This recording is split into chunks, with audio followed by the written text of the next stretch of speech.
the Israelites were going to pay for the sins of the father.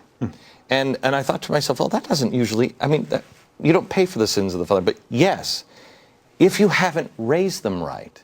And it's kind of what we're doing now. We're not raising our kids to be capitalist or to understand the free market or anything else, because we're not teaching them this in Little League. In Connecticut, we're not even keeping score. They'll keep score, but we're not. And so all of the things, we're not teaching them, avoid extremes anymore. And so we are going to pay for the children are going to pay for the sins of the father because we haven't taught them. Do you find any? I think that what you can learn from these founding fathers is what you were talking about at the opening of this show.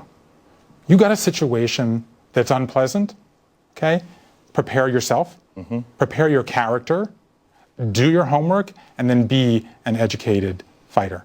Know the fight that you have to do, and you're going to fight it with your mind, with your body, and ultimately with your family. There's so many people that talk about, how's this going to end? And, we have actual revolutionaries that are in Washington right now that want revolution.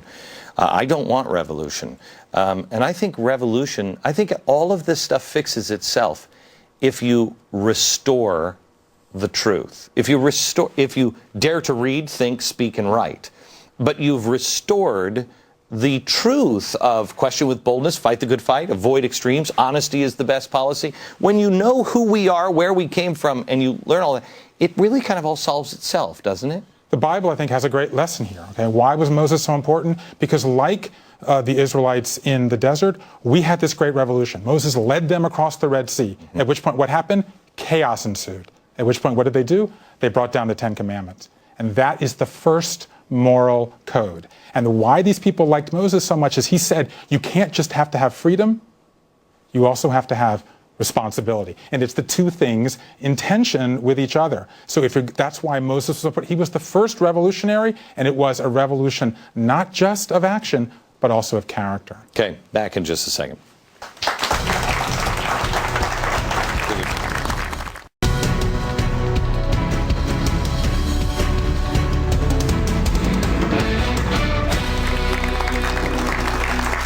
It's Father's Day weekend, and I want to do kind of a different kind of Founding Fathers Friday.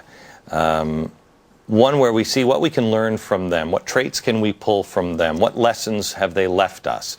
The Founding Fathers are known for laying the groundwork of our country, but they also created the ideals of the American man, teaching us life lessons that are still valuable today. Years ago, the reason why we know the I cannot tell a lie story of the chopping down of the cherry tree is because that was told over and over and over again to teach our children that honesty is the best policy. We're talking about these things today and the things that we can learn as dads and families. One of the most important things to learn is to never isolate yourself. Bruce Feiler is with me. He started the Council of Dads that represents the spirit of togetherness. And isolation really is kind of a problem because you can't weather anything without, it's amazing how they brought all these great minds together, how they just all came together. They couldn't have done it by themselves. George Washington couldn't have done it by himself.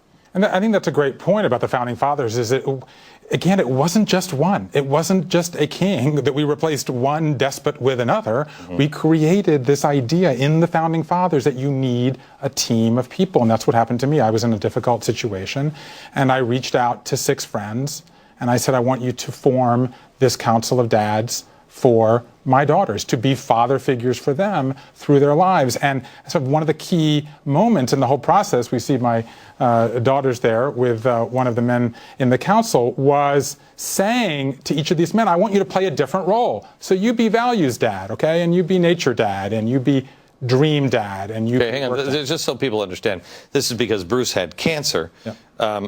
Did you really thought you were going to die? I had a tough cancer. I had a big 7-inch tumor in my leg, and there you can see me without hair. I went through a long ordeal, and it turns out that I've beaten the cancer and I'm cancer-free, but the Council of Dads has become such a source of joy and strength in our lives, and that what happened was when I founded this council, I sat down with each of these guys and I said, what's the one piece of advice you would give to my girls? And their answers were so amazing. And a lot of them echoed here. John Adams said, if you have you should carry a poet in your pocket, you'll never be alone. Well, one of the men on my council, Josh Ramo, said to me the same thing. I would teach your girls how to appreciate beauty by telling them to always have a poet with them. Another one of my dads, David, said, I'm going to teach your girls how to dream. And his lesson was, you should not see the wall. You're going to encounter a wall in time to time as you chase your dream, but I'm going to show you how to get over it, around it, through it, or under it. But whatever you do, don't succumb to it. Joshua is here. He's one of my favorite people. He's a really out-of-the-box thinker and a good, decent man. When Bruce came to you, we've talked about this before, kind of a earth-shattering kind of thing. You've got a friend who may be dying, and then he says, hey, could you be on my council of dads to help raise my kids in case I leave? How has this affected you? What have you learned from just this exercise?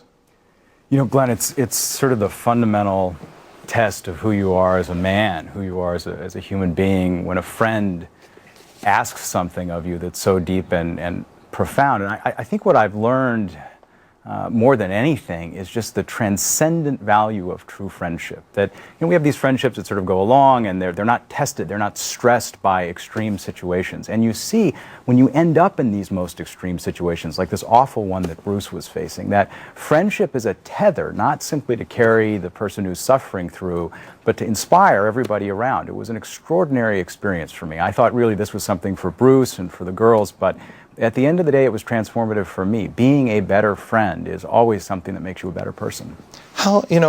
Joshua just said something, and I don't know why it struck me when you said it, but you said being a man. I don't know, do we even teach that anymore?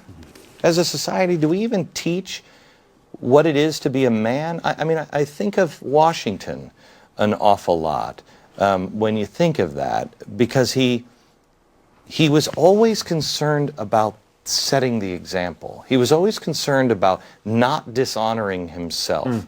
He was always concerned about other people, etc. He was not into himself. What are the examples of, in real life, of? Look at the way men are portrayed even on television now. I'm sorry, I'm just freewheeling here, but what is?